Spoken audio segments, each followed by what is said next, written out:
All right, let's continue with the wind flags discussion. This particular part will be about reading them. This is not going to be a comprehensive overview.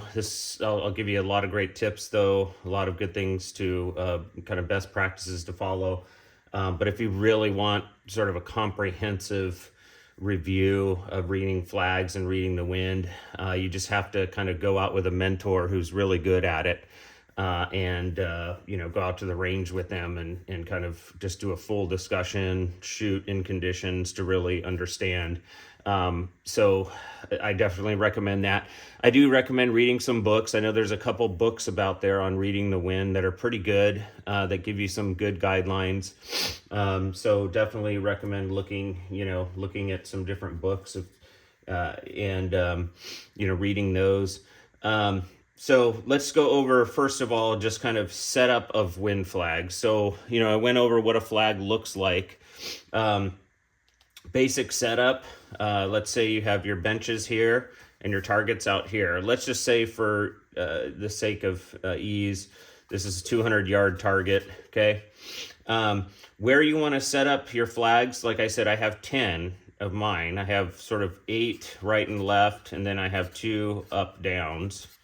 Okay, so what I would do, again, I walk out into the field and I feel the air. I want to feel like, where is the wind? Where is it blowing? If it's blowing all throughout the 200-yard section, I will put a lot here up to, like, let's say the 100-yard line.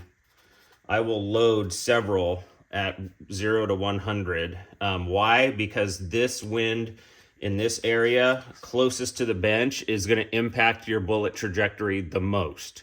So that is a statistically significant finding. There's been tests where, they shot the first 100 yards in a tunnel and then the last 200 out in open wind. Then they shot the first 100 in open wind and the next 200 in a tunnel. They found that this is the wind that moves the bullet the most. So pay closest attention to everything closest to the bench. That's critical. Now, again, I mentioned in the last video, there's times where there's no wind here, but it's all up here. And in that case, I will load the flags up here because I want to see the wind where it's happening. That's why I say when you walk out into the field, get a feel for where this wind is happening. Now, also understand throughout the day how wind may change in your location. Okay, so in my location, there are tendencies for it to change throughout the day. So and then check the rules. So if the rules say once your flags are out, you cannot change them until you switch a yardage. So I don't want to, like, one day feel in the morning there's more wind up here, I load my flags up here, but then know that in the afternoon the wind's going to be everywhere. If I know that about my range, about the wind tendencies there, I'll still load all of them from 0 to 100 and then put a few out at 200. Okay, so just know those things. But generally, if I know that, like, well, I'm feeling wind up here and I'm pretty sure it's going to stay up here all throughout the day, then I'll load up here. But either way, I'll have a good adequate amount from 0 to 100 regardless. So I'm not too terribly worried, but this is why I get a lot of flags. I'd say a minimum 8 right and left and a minimum 2 up down. And I've had that work out to 600 yards. So certainly, at 100 yards, it may sound like a lot, but it's not. I put all 8 right and lefts and all 2 up and downs out there. So anyway, you want to line them up perfectly from your bench to the target. So that's critical. So what we do is bring our cell phones. We'll have someone sit at the bench on the scope, looking just below the target. We set the scope to be looking below the target. If it's a zoom scope, we zoom it out as much as possible. If it's a fixed scope, we just try to get it to where we can see some of the flags at the bottom of the scope, okay? And so when someone goes out there, we have them start from back to front. So, I'll set the flags out in the field, and then, like, I'll call, let's say, Larry Bowers, hey, Larry, can you check my flags? Yeah, sure, I'll walk over there now. They'll walk to the last one, move it to line it up with the target. Okay, Larry, go to the right an inch. Okay, stop right there. Let's put it down. Let's see what it looks like. Okay, that's perfect. It's lined up. Okay, now bring the flag up or down. So then I'll tell them, go up or down, because we can't cover the target. And there's some rules that actually say, like if you look at like for NBRSA rule book, it's pretty specific about how high you can have that flag. So you have to make sure you're within the rules, okay? And so typically we'll have them go ahead and line them up, and then come to the next one in the field. So typically what I do, I'll have about 3 from the 100 to 200 yard line. I'll have one right to, these are all right to lefts, and then I'll have one up down. So 3, and I have to have a super high one back here. This one has to be a 10 foot. This one is a 6 foot, and this one is like 2 foot. Has to be super short because it's right on top of the berm that's at the 100 yard line. And I have an up down set right in front of the berm to show me the up and down drafts that result from that berm. I also have a right left right near it. Or actually I put the up down on the left side of the right left so I can see it, because I'm a right side shooter, so I can see it just off to the left there. And then I also have an up down at the baffles. There are baffles in my range right here. And if the wind is coming this way, they go down the baffle and they create a downdraft. If the wind is coming from behind, sometimes they sort of get pushed up through the baffles and get an updraft. So that's why I put an up down right next to the bench, about 3 to 4 feet in front of me, off to the left a little bit, right underneath the baffles, so I can see how the baffles are creating an up and down draft. And then I put, let's see, 2, 4, 6, 7, 8, 9. Then I put, oh, well, I don't have one there. So then I put, one sort of within 3 or 4 feet in front of me, one at the 25, and then one inside the 50, and then one on the back of the 50, or no, I'm sorry, 75. There's a 50 to 75 right here, and I'll have a flag there. And then I have one at 100, a right, left, and then one up, down. So I strategically locate my flag. So I got basically up, down under the baffles, up, down at the berm. These are where the up and down drafts occur. So you want an up, down in those. And then a lot closest to you, and then a few out there, okay? And so have them lined up, have someone on the cell phone out there lining up perfectly, have them set so that one flag, and you want one flag, you want to be able to see, like, let's say this is the rear flag way in the back. I want one flag to be about 10% overlapping the other flag. I want to be able to see both of the arrows clearly, but there has to be a little bit of overlap, okay?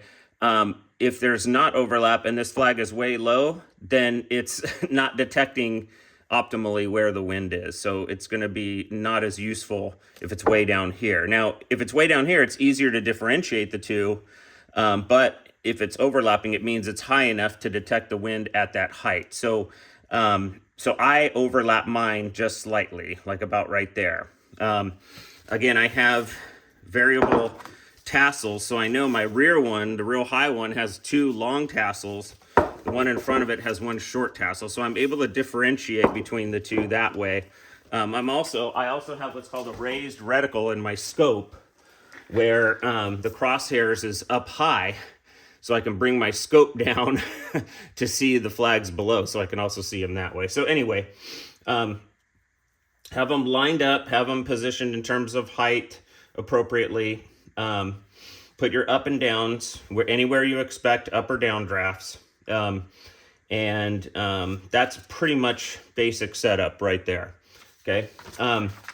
Now reading the wind, you really have to understand your range, or the range you're going to, or whatever it is, because wind is easiest to read if it is just a single direction at a pretty fixed value. So if my flag is always, pointing this way, basically, and my tassels are always up like this, that's pretty easy to read that's probably a 10 mile an hour or a 15 mile an hour right. And honestly, those are the best conditions to shoot in. I love when there's consistent, mild to super strong wind. It doesn't matter. I've shot in 40 mile per hour, 60 mile per hour winds. It doesn't matter that it's 60 miles an hour, for example. It matters that it's consistent. That's the key. It's always easier to shoot in consistent wind. So I hope that you have a range like that. I don't. My range, we have what are called switchy conditions. So my range is like a bowl, basically. So it's like shooting kind of in this canyon. The targets are here, the benches are here, and there are trees all around. And so, and we have a coastal wind coming this way. We have a mountain wind coming this way. Sometimes we have a rear wind. Sometimes we have a front wind. Those are not typical, but we do get those sometimes. And so what happens here when we get a rear wind is the wind may come in the bowl, hit a side, and then start swirling, hit a side, start swirling, hit a side, start swirling. May come this way, hit a side, swirl this way. It can be extremely confusing. And these are the most difficult types of ranges to shoot at because there's sort of a lack of consistency. It's always like, good God, why is it going this way? Oh, look, it's green now it's orange, like people will use the color terms like this is orange and this is green. Oh, we're getting a green condition, or we're getting an orange. Or actually, I think a lot of people call this red. Maybe I'm colorblind, but it looks orange to me. I call it orange. Anyway, so you'll hear people at my range always saying like, oh, it's switching. And what switching means is that your flag is basically kind of going in this direction 1 second, and then all of a sudden it's in this direction the next second. And so it's like just going boom, boom, boom, like switching around. And that's because, again, I'm in this bowl where I can have two wind conditions all kind of going and bouncing around the bowl. I could have a coastal wind that's also sort of pushing things in this direction a little bit. And so you'll see sometimes that's actually a better condition than the switches, because what it'll do is it'll send things to the right, but then the angle of the flags are what changes. The flag doesn't necessarily go back to left to right, like in this situation, the switchy. It'll stay right. Hopefully we like that coastal wind the best. Actually, doesn't happen all the time, but we like it because it'll kind of give us a right condition, or a green. It'll kind of flag will stay in this direction, but it'll just kind of change in angle. Okay. And the angle is what's telling me, like, sort of, is the wind. So the wind is hitting the bowl. It may be hitting the bowl from this direction and pushing it this way. If it angles that way, it's because it's pushing it kind of farther that way. If it's angling this way, it's pretty weak. It's not pushing it a whole lot. Or the bowl may be coming from behind and kind of pushing it at this angle a little bit. So we look at the angles to tell us like which way the wind is sort of like being pushed in the bowl, if you will. This is not a typical range design. It's not typical, but in the Pacific Northwest, I actually find like Kenmore up in Seattle is a bowl also. Not as bad as we have in Tacoma, but they have a little bowl. So I think it may be like a regional thing, because we have really high evergreen trees and those really create the bowl situation. So we hope that we get that coastal wind, or if the coastal wind is dead, we hope that we get a mountain wind. And then we just look at the angle of the flag, okay? The tassels tell you the intensity. I mean, if both these tassels are flying straight up or even up high, that tells us that's a strong wind. That's like a 10 plus. If the tassel is angled only about here, that's like a 1 to 2. If it's angled like up here, that may be like a 3 to 5. If it's angled up here, that may be a 6 to 8. And then, if it's all the way up, or both of them are all the way up, then it's probably a 10 plus, okay? So you're looking at the angle of the flag, and you're looking at the tassel, okay? So, and so we ideally would love to see a 90-degree angle just pointing in one direction. often hope for that.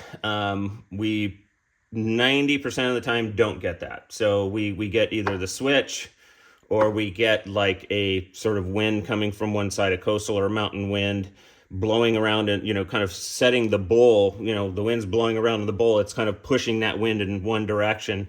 And then it's just causing angular differences in the flag. Ideally, you want a complete 90, and you want your tassel, kind of down like that. That's like a 2 to 3 mile an hour wind.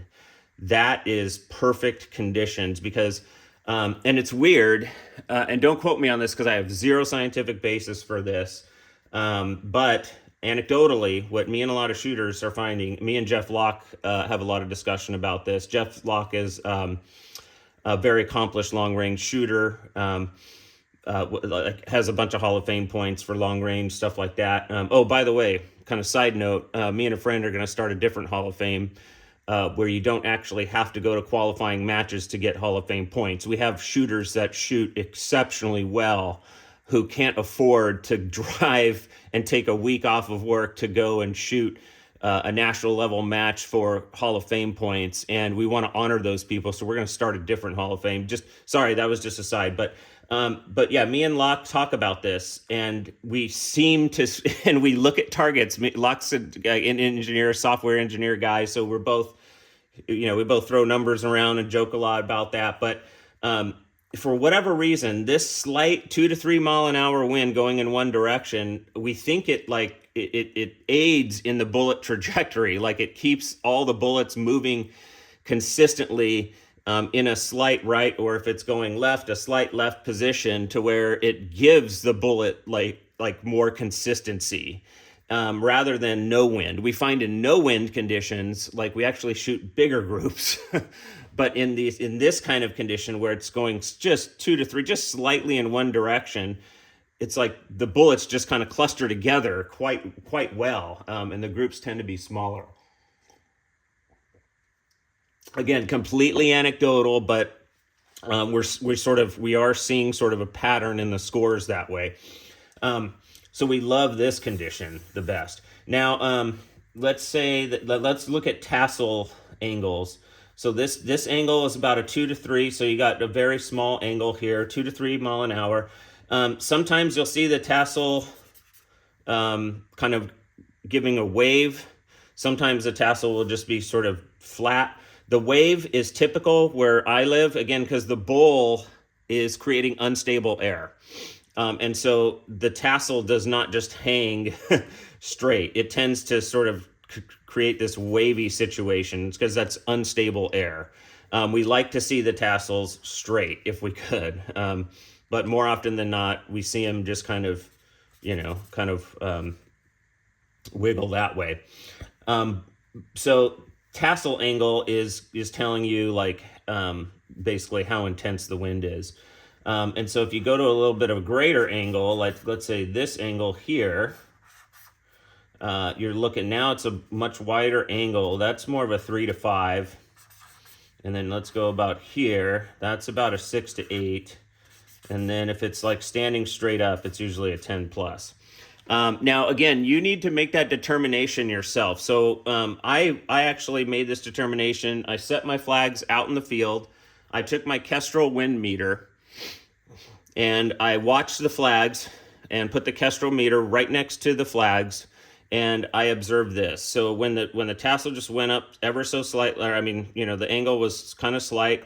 The Kestrel told me it was about 2 to 3. When it was around this angle, the Kestrel read about 3 to 5. So I essentially went out and tested this with my Kestrel to verify where in the angle, creates what mile an hour wind. Okay, so that's how I verified that. When it's 10 plus, that's super hard to read, because it's just completely straight or even up a little bit. And so over 10 mile an hour, well, it doesn't really give you much. You're going to have to sort of figure that out on your own. So these kind of flags with the really thin tassels that I have are excellent at telling you anything from like 0 to 10. Above that, yeah, you're going to have to sort of figure out another way. So there you go. So looking at the tassel angle tells you how intense the wind is. Looking at the direction of the flag tells you which way it's going. And I will tell you right now that in terms of direction, the worst thing that I have seen is when the flags are kind of sort of facing you, facing me, like let's say here's my bench, and I've got like flags that are kind of doing this, where it's facing this way, it's facing me at a slight left angle, the next one is facing me at a slight right angle, and the next one is sort of facing me at a very slight left, and the next two are facing directly at me. This next one is facing me but at a slight right. This is the worst condition to shoot in. So and we see this a lot when we get when the wind is hitting, directly impacting the bowl and coming straight back at us. Or we get a strong wind from behind, which doesn't happen a lot, but like it does in a bowl situation. And so this is the worst. Like I can shoot in this, no problem. All this, no problem. 90 degrees or even 60 degree angles in either direction, no problem. I can even shoot in 60 or 90 when one is going this way over here, this one's going that way, that one's going that way. I can shoot angular pretty well when they're all going in different directions, but I cannot shoot this. This right here, I have determined, is impossible for me to read. And I will literally wait as long as I can. I get, you get 10 minutes usually on your first match, and then you get like 7 minutes on your second match. Or, depending on your timelines that for your matches, how you shoot, but I will wait it out. And so that's why I keep a cell phone, with a timer right next to me, because I will wait this condition out because I know this is not going to do good. And if it's down to the last 20 seconds and I have to run 5 shots, or if it's down to the last 40 seconds and I have to run 10 shots in this condition, I will, because you have to get the targets on record to get a score. But I will avoid this at any cost, because this produces just big groups, and I don't know why. It just, the wind coming at you at slightly various angles is awful. So if you have some trick that you've learned in this situation, please comment and let us know, because I have not, and I've asked Rick Graham, who's the guy who made Graham flags, who is quite a great wind reader. I've hung out with him. We've sat and talked about wind a lot. He's even said this is the most difficult. Like, try not to shoot in that. I'm like, yes, I know. I've learned that really quick. Like, this is extremely difficult to sort of figure out. But anyway, so there you go. Like, know what conditions are kind of the worst. Know when you need to wait them out. And sort of learn that about your range, okay? The other thing that I've learned is the up-down drafts are another terrible thing. So I have in the benches here, there's baffles, and I mentioned this already, and then there's a large berm at 100, okay? And so I put an up-down flag under the baffles, and I put an up-down flag at the 100-yard line. So I call these two my go, no-go. And it's a very simple rule. If it's up or down, either one of these, if this one's up or down, this one's flat, I no-go. If this one is up or down and this one's flat, I no-go. If they're both up or down, I go no-go. So if any of these are, if either this one here or this one here, they have to be both flat to go, okay? So I have that very simple rule. No-go if either one of them are up or down, okay? Or if both are up or down. It's only go, meaning I can shoot for my record. It's only go when both of these are flat.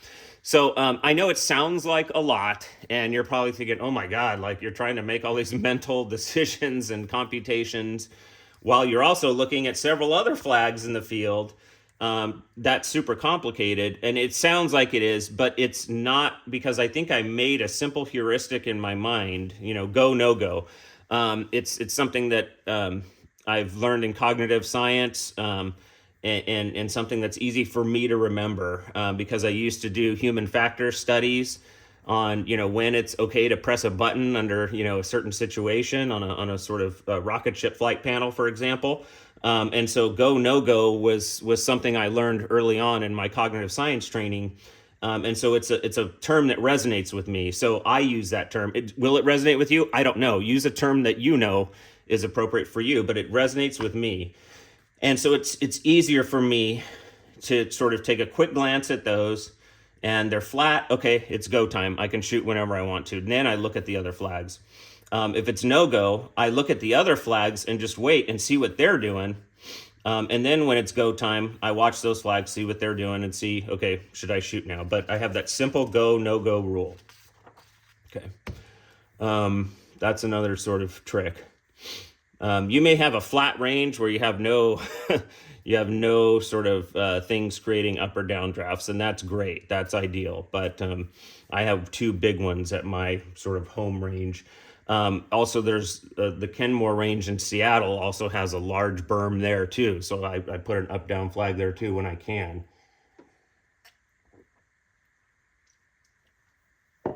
Okay. What is next? So, this is what I was going to say. There are different shooting styles that I have, that I do. One is called in the scope shooting. And, there's a lot of things that I put out there on the internet that blow people away, or they say, no way, like you can't do this. Recently, I showed people a picture of my magnet holding my tools, and all of a sudden they said, oh, that's going to destroy all your tools and all this weird stuff. I'm like, no, it won't. My friend's a magnet geek. He told me this particular type of magnet is not going to do anything to those tools but hold them up. An earth magnet will screw with them, but and even then I could fix them, but this type of magnet won't. So I always get a lot of, commentary about things, and this is one where I get a lot of commentary about. People just can't believe this, I guess. Is in switchy wind conditions where the flags are just kind of going right or left quite often, I will shoot what's called heads up. I will literally I will put my rifle up to where I need to shoot on the record target. I will have my round really close, ready to chamber. But I will literally set and I have a joystick rest, so I hold my hand on, I set my joystick so that my hand is rested on the table, on the bench top, and I'm holding my joystick, and it's a pretty solid platform that way. So I will go up to my record, set it where I want on my record, hold it, and literally lift my head from the scope and watch the flags directly, okay? Because these switches happen so fast that I literally have to be watching them the whole time. And then what I do is, once I determine, okay, this is the condition I want to shoot, I throw my round in. I do not look at my round. My hand-eye coordination for chambering and a round and getting to the trigger is such that I can do that without looking at that. Okay, so if you need to train yourself to be able to do that without looking at your hands chambering the round, I can do that whole operation.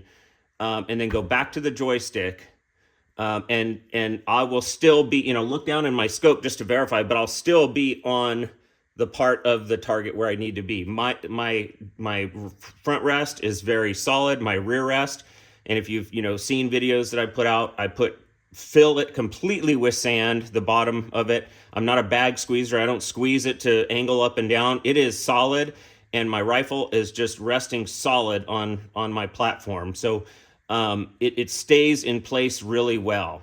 And then I will just look up and continue looking at the flags. And once I get the switch that I know I should shoot in, or that's best, I'll go ahead and just pull the trigger with my head completely up. So that gets a lot of comments online. A lot of people just can't believe that that's possible. but I absolutely will do that in the wind switch conditions, because I literally can't take my eye off the flags. And so some people shoot with both eyes open and kind of one looking at the flag. I can't do that. My eyes will not focus on the scope if I'm sort of, my left eye is looking at flags. It will not focus at all. So I maybe it's my ocular path and my visual system in my brain that doesn't allow me to do it, and some others can. If you can, well, good on you. I'm happy for you. I can't. So I lose focus completely. So I have to be heads up watching these flags. So again, that's me. And there's a lot of shooters, and probably why they don't believe that it's possible, or they're just finding it shocking, is because maybe they can have both eyes open looking down a scope. Maybe, I don't know. Maybe there's a different way they do it where they're able to look at flags. I can't. I have to absolutely be heads up. So I will do heads up shooting in switchy and super switchy winds. If it's persistent winds, then I will go in the scope and do my shooting through the scope. Okay. So there you go. That's one technique. And if you think it may be useful for you, try it out, give it a shot. I've shot extremely well with heads up. Like I said, my whole platform, the way it's arranged, is pretty solid. So I'm not worried about the losing point of impact or point of impact shift. I crank down my front rest really hard on my stock, and my rear bag is completely full at the bottom. My ears are 90% full, but they do contour to the butt of the stock really well. And it's super, super stable. So I can do heads up shooting. It's not a big issue. A lot of people don't agree with that, but it is what it is, and I shoot great. Anyway, now let's look at targets. So sometimes you get what's called a sighter target or a sighter period to shoot a sighter target.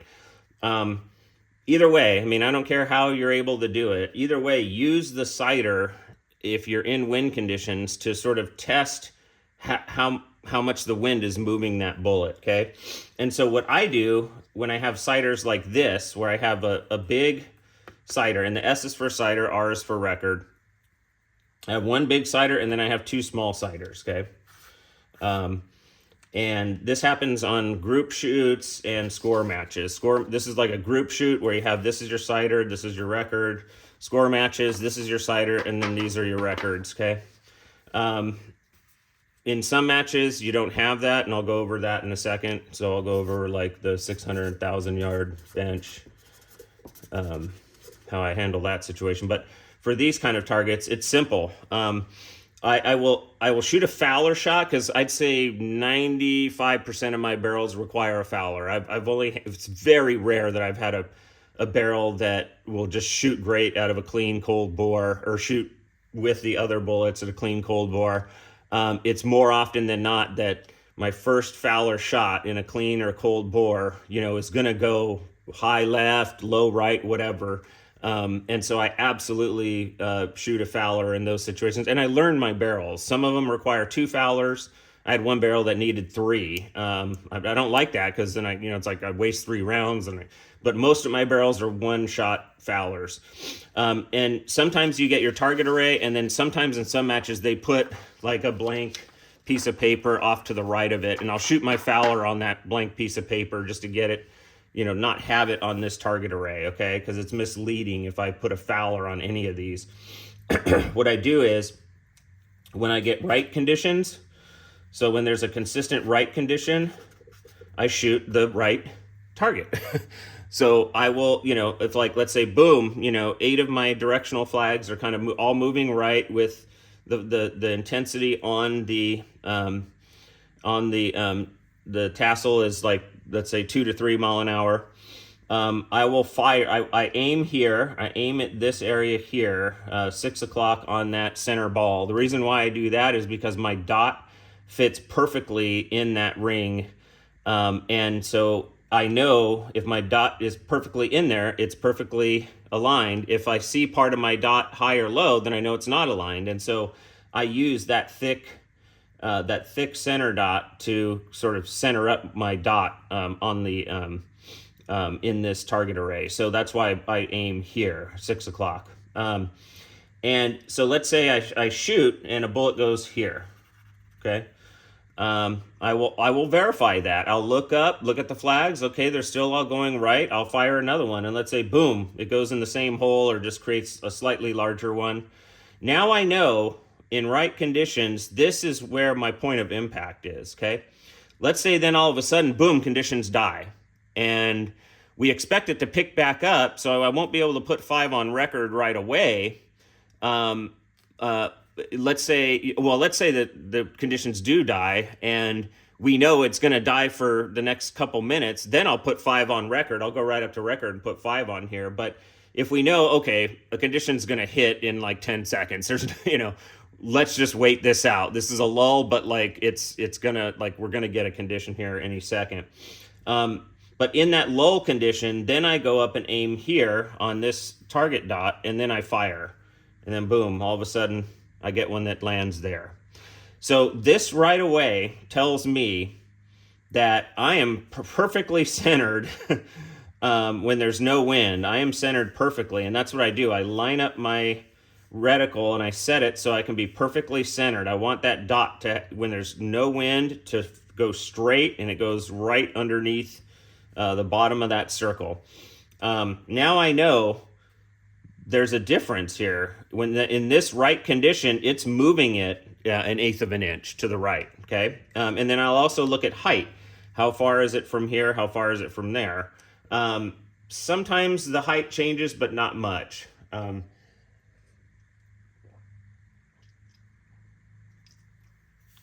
Right twist rifles, I think if the wind is going right, they tend to go up a little. Right twist rifles, wind is going left, they tend to go, I think, down a little. I haven't seen any major difference at short range with that rule. They generally at 100, 200, and 300, they tend to sort of stay at the same height.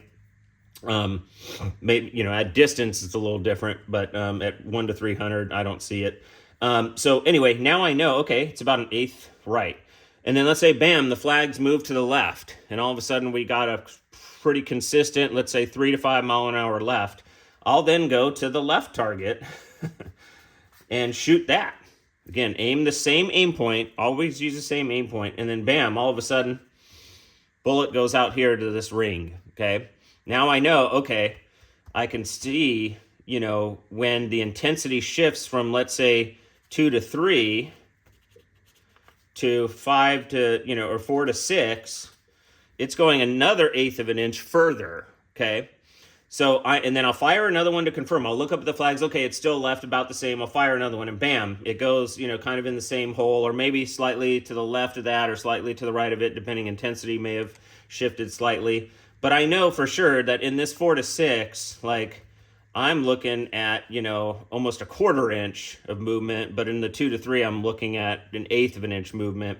And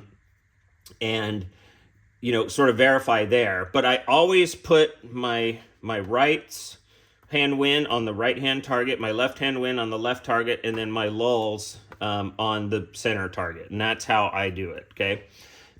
Now, when, let's say they shift back to right. And to be honest with you, most of my barrels, unless it's a Hummer barrel will shoot good in right or left, but most of my barrels shoot great in rights. I don't know what it is. Maybe there's, I don't know, something in nature about right hand move. I don't know, but more often than not, my best groups occur in the right hand wind. For whatever reason, in left wind, I try to avoid left wind as much as possible because even if it's consistent, a right hand seems to just always be better for me. I don't know why. Maybe you're different. I don't know. But and I talk to people at my range, and they all kind of say the same thing, that more often than not, the right hand condition shoots better than the left hand condition.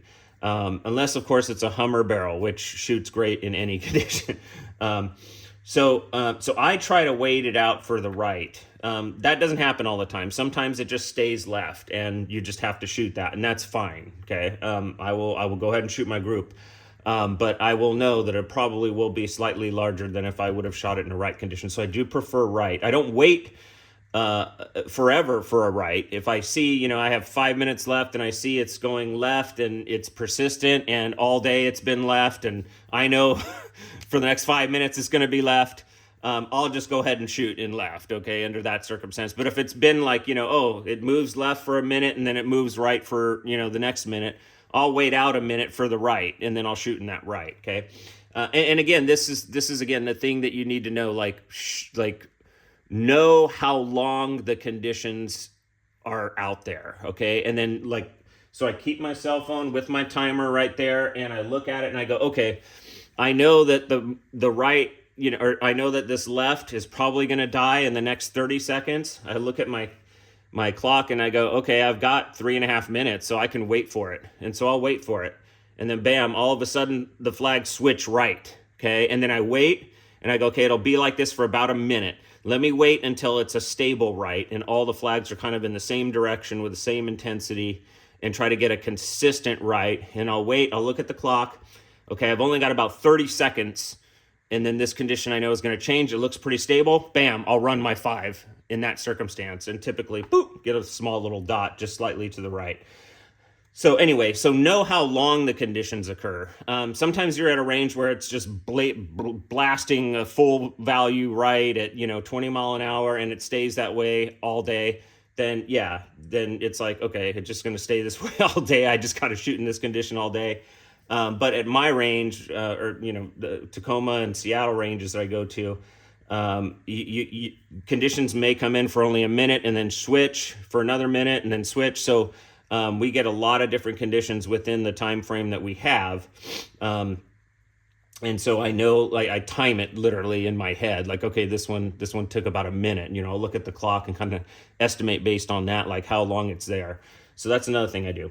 Okay, so let's say it is a slight right. I'm going to give you a scenario that happens. It doesn't happen a lot, but especially if I know the timing of all of the conditions, but it does happen periodically when we get shifts in condition that are unexpected. And frankly, unexpected shifts happen sometimes with us. So let's say I'm getting a right and I go up to my record and I'm like, I think this right's going to sustain and I can get 5 off in this right. I shoot the first one, bam, shoot the second one, bam, shoot the third one, bam. All of a sudden I see flags shift left, okay? I will stop, okay? So I got 3 shots.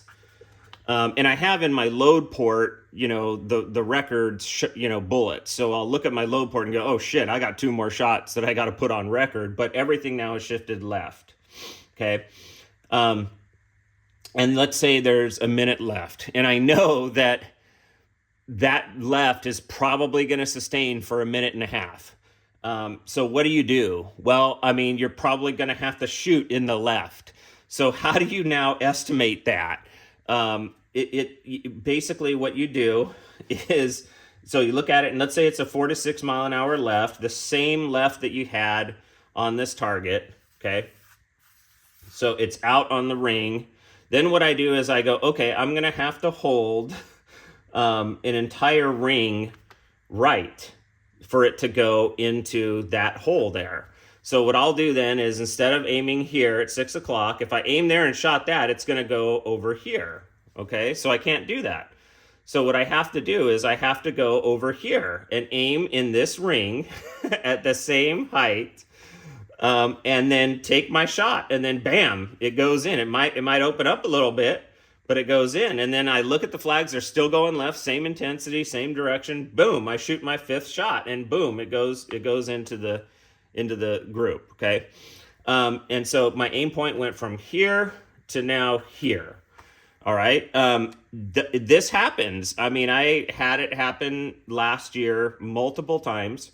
There's another situation that happened I'll go over here in a second, but I've absolutely had that happen. And so you have to just kind of look and go, okay, it's one ring.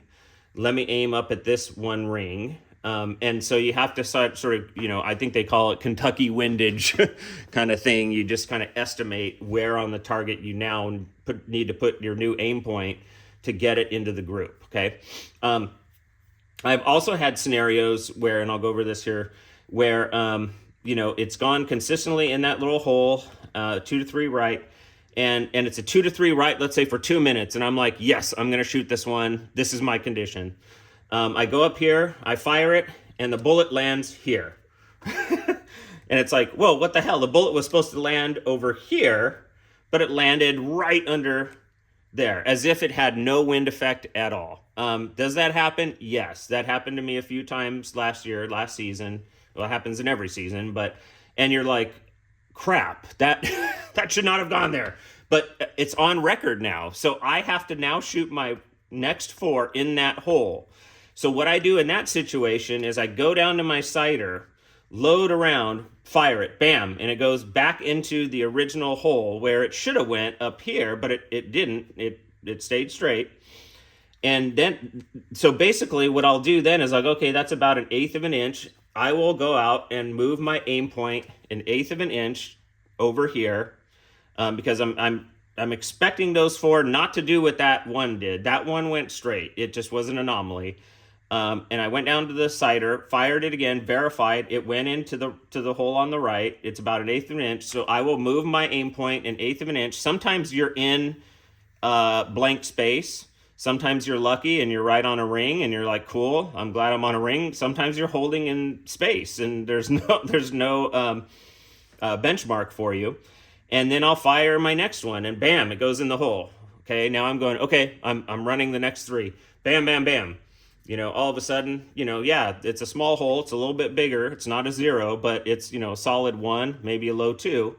But that's what you got to do. You have to essentially sort of use the sighter to then go say, no, I think that one was an anomaly. Let me try, another shot and see what happens. And then bam, all of a sudden you go, yeah, that was an anomaly. I'm expecting them all to go 1/8 of an inch right. So then move over to the left, 1/8 of an inch, make your hold and fire your next shot and see where it goes.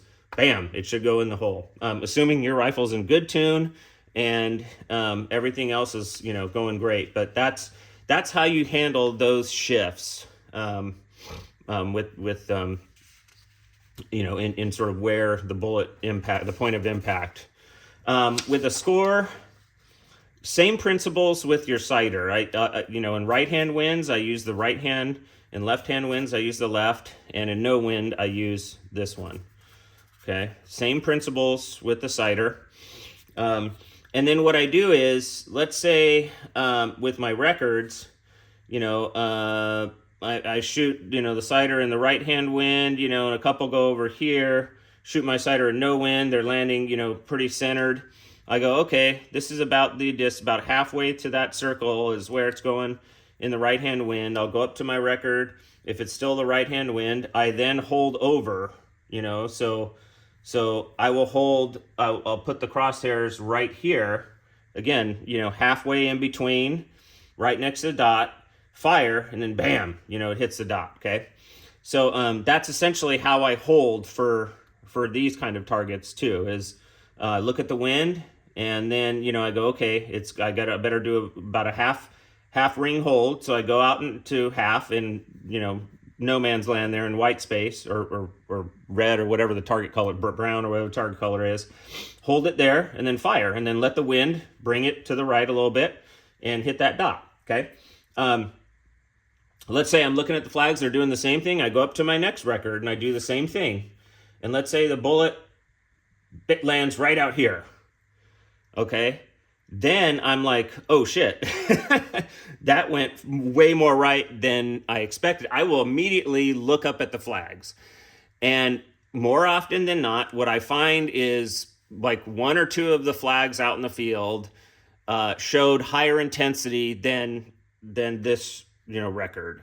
And I missed it. And so what I'll do in that circumstance, if the intensity is fluctuating that often, I may decide, okay, I'm going to go heads up now because I'm seeing shifts in intensity, pretty rapid shifts in intensity. I may go, or I may stop and I may just sit there and watch the flags and see, okay, I see intensity shifts, but they're shifting every 45 to 60 seconds. So Right now, this intensity shift has gone for 20 seconds. I still have about 20 seconds to shoot in this intensity.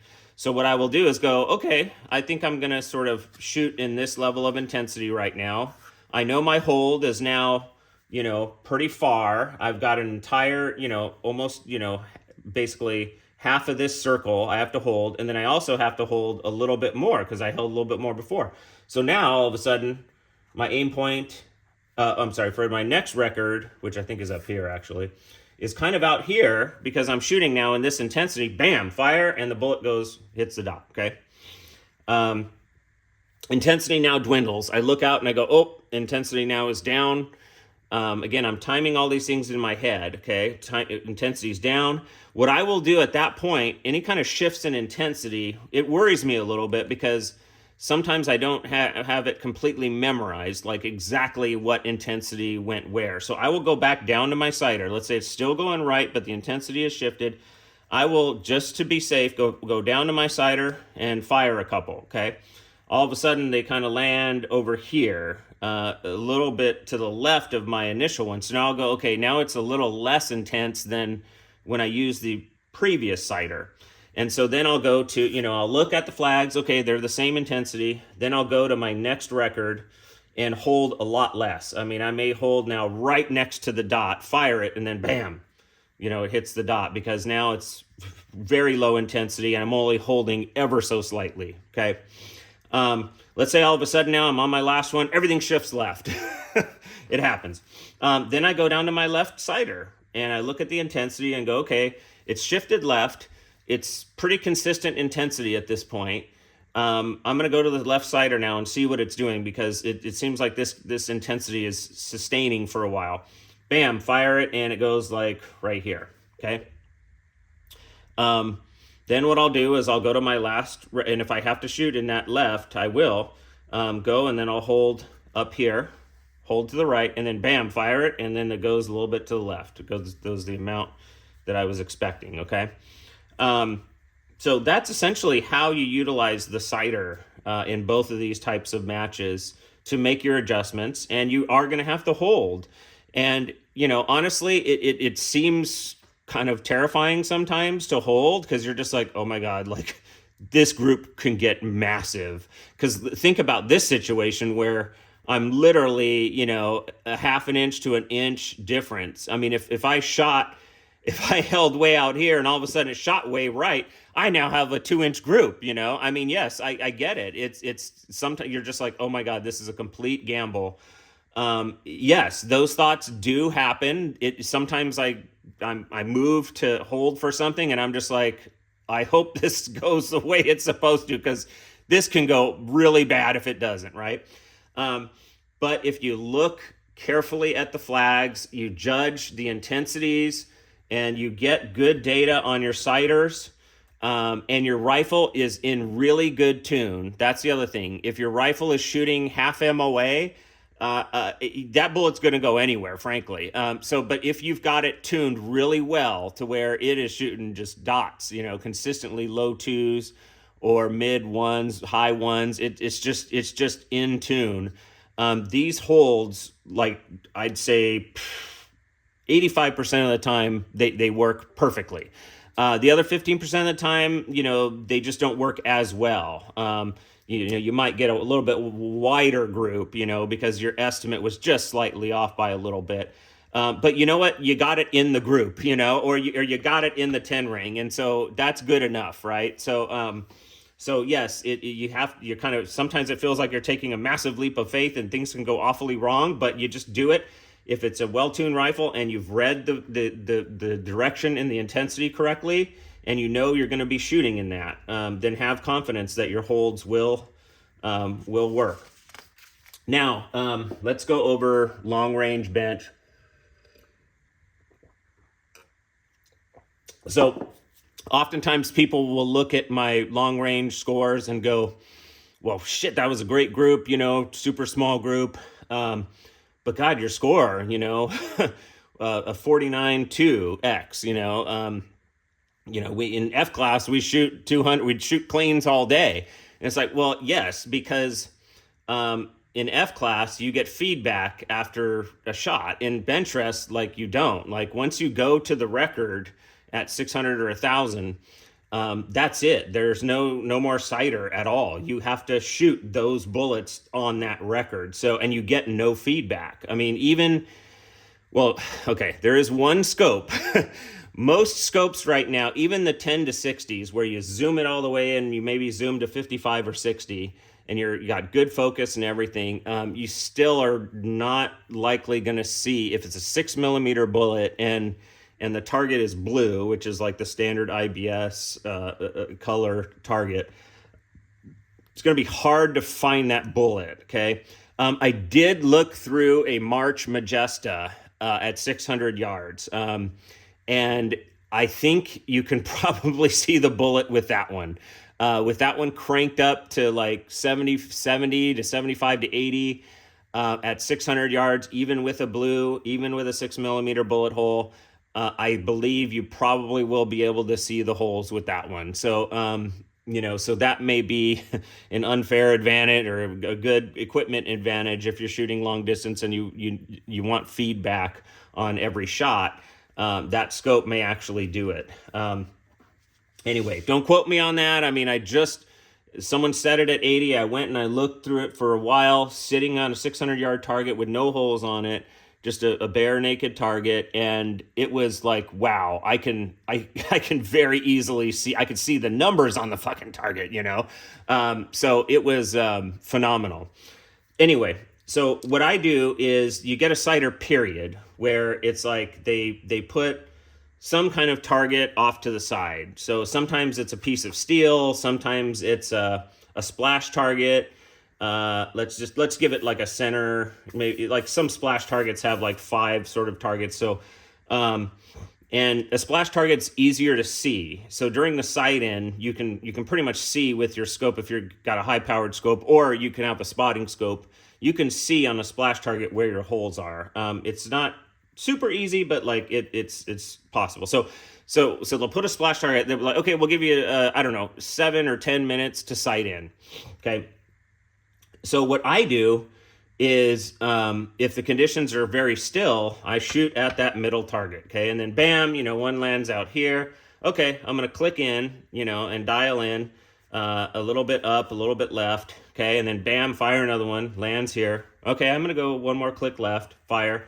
Bam, lands pretty close, centered, good. Okay, I'm going to confirm that. Fire, bam, lands about there. All right, let's fire another one. Bam, lands about there. Okay, 1 kind of in on the dot, 2 a little bit high. Do I adjust? Do I click up and, adjust for that? Let me fire another one. Bam, and then it goes kind of like right there. So that's telling me like they're all clustering like on the dot, okay? So I'm at that point, I usually just stop clicking and I'm like, they're all clustering in, they're all in the 10 ring. They're all clustering near the X on the target or near the dot on the splash target, whatever. That seems good. I may fire another confirm. Okay, fire another one. Bam, goes like right there. Okay. Now I'm like, yeah, I'm pretty well centered. Okay. And then what I do is I don't just stop shooting, get up and go mosey around and, shoot the crap with, Bruce Teal or whoever else is at these matches. I sit and I wait and I look at the flags and I'm hoping for a condition. Okay, I'm hoping for wind, and oftentimes it starts picking up. Especially in the morning as the sun rises. It starts the coolness of the ground starts to heat up and the heat starts to sort of come up and it collides with cold air and then it creates wind situations. I'll wait. I'm hoping for a wind condition and I usually see one. All of a sudden the flags start going a little bit. A couple of them move to the right. Tassels start going up. Looks like a little 2 to 3. Okay. And I'm like, perfect. I pull out 3 rounds and I go to the right target because wind is going right. I go to the right splash, fire, bam, lands out here. Okay. I'm like, okay, cool. I think that little 2 to 3 is moving it almost outside of like the 10 ring. It's getting, fire another one, bam, out here. Fire another one, bam. Okay, now I know, okay, cool. In that condition, it looks like it's going you know, this distance to the right. So if then all of a sudden, okay, we're done with sight in, now it's time for record. So you only, you know, you have to put your 5 rounds down on the bench or your 10. Those are all you get to shoot. Again, you get no feedback. You cannot use any sighter at this point. It's all on record. And then it's like, okay, I hope the conditions that I tested in are going to happen for record. They normally do. Where I shoot, it's 600 yards. Those conditions out there are pretty stable. It is a bowl range, but it's high up. The elevation's a little bit higher, and we don't get a coastal breeze because it's farther from the coast at this particular range, and we don't get a mountain because it's kind of the way it situates. It's closer to Mount Rainier than it is the sort of lowland mountains that are all around Tacoma. So what in that range, I've read the conditions, they tend to be pretty stable. You're either going to get this or that, you know. Sometimes you get a left, but usually you get these. So then, okay, you got, I don't know, 7 minutes or 10 minutes, I forgot the timing, to shoot your record. You know, bam, the flags are not moving. It's pretty straight. Then I will just go, you know, for the record target. Let's say here's the record target. You know, at that point, my aim point is going to be straight at that X. Bam, bam, bam, bam. You know, okay, you got 5, you know, you got a 50. You know, oh, it looks like you hit 1X. Okay, okay, cool. Okay, next time, here's your target. Wind is now moving a little bit right. I see the flags now are moving right. The tassels are doing their little dance. And I'm going, it's this condition. Then I hold my reticle out here to the left. Bam, bam, bam, bam, bam, bam. You know, okay, good. They all kind of clustered near the middle. Excellent. Let's, you know, next target. You know, flags kind of die down. They're all directionally pointing, you know, slightly right. And their tassels are slightly moving, but they're not like really, they're not moving like in this condition. They're just kind of limp, but they're still slightly, you know, vacillating. You could see them kind of shaking a little bit. But it's like, well, it's not this, because this, they were kind of out a little bit. It was like a 2 to 3, but with that, it's almost flat, but they're kind of moving. So, you know, there's air movement going on, but it's not like the classic right hand. That is a difficult condition. And honestly, that's the condition where, you know, I'll shoot, and then all of a sudden, I'll shoot this. And I'll go, what the hell, dude? Like, that was not, I mean, they should have all been right up here, you know? But they all kind of went slightly down right, you know? And so this is then where I get like a small group. Okay, your group measured, you know, 1.4 inches. Good group, but like you only got, you know, a 47, you know, and 0x, right? So, you know, in like an F-class shoot, you know, if you shot your first one and it went low, like you're going to kind of know that, you know, and then you're going to go, okay, I'm going to aim, you know, I'm going to adjust my aim point up here so that it kind of gets up a little bit. But in this one, you don't know. You just have to run your shots, you know, and so, you know, we'll get something like this that will occur because the condition, you know, was there, but it was not very readable. And since you got no feedback on your first shot or any of your other shots, you just have to run them then at that point. And so you end up with like maybe a good group, but a lower score. So that kind of stuff happens. And this is the reason why during the sight-in period, I try my best to shoot in as many conditions as possible. I want that little dangly, you know, condition to shoot in to see what happens, you know. Sometimes I don't get that, but that's what I'm hoping for, is to be able to sort of shoot in that condition so that I can see what they're all doing. But you don't always get that luxury, okay? Anyway, so this video has already gone super long. I will just leave it there. You got a whole bunch of, you know, good info on sort of wind rigging, how to sort of utilize the sighter period or the sighter on the targets, and, you know, use that to your advantage. So hopefully this video will be useful to you. And just, you know, if you have questions, go ahead and post them on Patreon. All right, see ya, everyone.